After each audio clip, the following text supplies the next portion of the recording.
नमस्ते। मैं हूं सुरेश कुमार एकलवे और आप देख रहे हैं हिंदुस्तान न्यूज एंड टिप्स।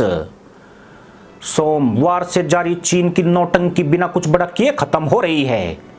4 दिन फुदकने और दुनिया का इंटरटेनमेंट करने के बाद बकलोल बहादुर ने अपने कसबल खुद ही उछल कूद में जाया कर दिए। चीनियों को इसकी बड़ी उम्मीद थी कि जब वो ताइवान स्टेट में बकरी कुदान करेंगे तो पूरी दुनिया उन्हें शांति का संदेश और जंग से बचने की फरियाद करेगी। मगर चीन की उछल कूद पर लोगों ने सिर्फ मनोरंजन किया और किसी एक भी देश ने चीन को संयम बरतने की अपील तक नहीं की। कोई ये कहने भी नहीं आया कि युद्ध समस्या का समाधान नहीं है। नतीजा ये हुआ कि चीन से न ताइवान पर हमला करते बना और वापस लौटना तो उसके लिए और भी शर्मसार बन गया है। कम से कम अमेरिका एक बार ही कह देता कि चीन का दर्द वाशिंगटन समझता है, तब भी चीन की शायद कुछ इज्जत रह जाती। लेकिन यहां तो उसने अपना रोनाल्ड रीगन एयरक्राफ्ट कैरियर उतार दिया। यानी चीन जो गधैया नृत्य कर रहा था, अमेरिका ने उसमें और खलल डालकर जिनपिंग के जमूरों की और बेइज्जती कर दी। चीन ने दुनिया से अपनी खुशामद करवाने के लिए ताइवान की सीमा पर लाइव फायर ड्रिल की थी। लाइव फायर ड्रिल का मतलब असली हथियारों और गोला बारूद के इस्तेमाल से होता है। ड्रैगन अपने फाइटर जेट और मिसाइल उड़ाकर खुद ही बहादुर बन रहा है। उसे लगता है कि दक्षिणी चीन सागर के छोटे देश आज उसकी ताकत देख कांप रहे होंगे।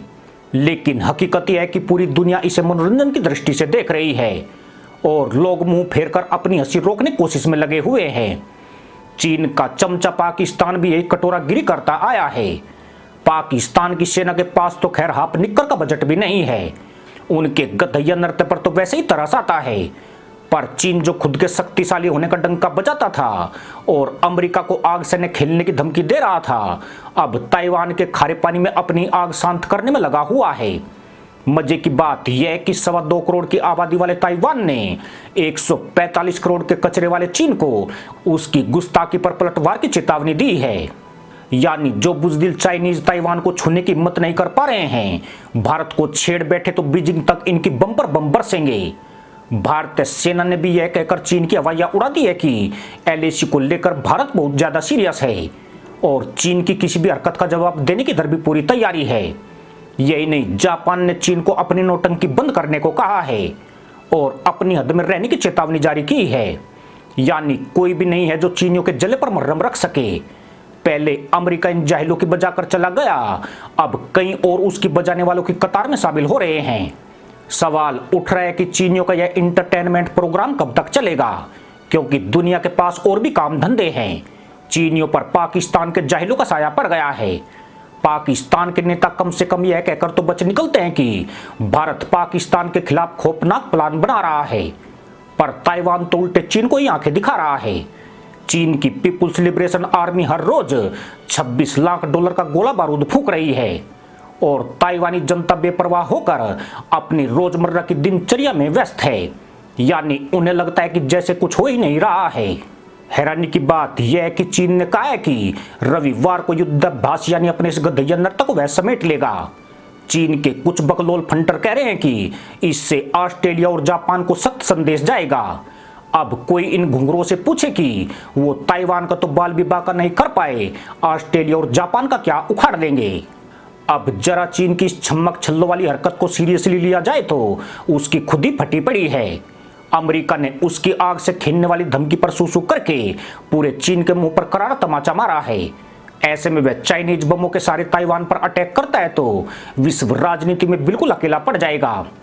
उसका 70% व्यापार अमेरिका और यूरोप से होता है, जो आज ताइवान के साथ एकजुटता से खड़े हुए हैं। अगर इन देशों ने आर्थिक प्रतिबंधों का ऐलान कर दिया तो माओ की आत्मा भी कब्र फाड़कर भाग जाएगी।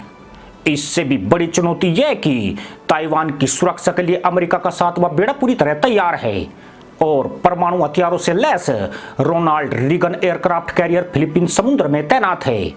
अमेरिका ने चीन की नौटंकी पर नजर रखने के लिए जासूसी विमानों को लगातार गश्त पर लगाया हुआ है। यही नहीं, अमेरिका की 3 परमाणु पनडुब्बियां भी इस इलाके में मौजूद है। अमेरिका के दर्जनों की संख्या में युद्धपोत जापान और गुआम द्वीपों में मौजूद है। इसका मतलब यह है कि चीन अगर आगे बढ़ता है तो उसकी बचना तय है और अगर पीछे हटता है तो अब तक जितनी थूथू सूसू हुई है उस पर 4 बाल्टी कीचड़ और पड़ जाएगा। ऐसी बेइज्जती पाकिस्तान की तो खूब होती रही है, लेकिन चीन पहली बार अपने ही जाल में फंस गया है। वैसे इस तरह के इज्जतदार संकटों का पाकिस्तान को काफी अनुभव रहा है। वह भारत से इतने बार अपने तहमत उतरवा चुका है कि उसे आज यह भी नहीं पता है कि इज्जत क्या होती है।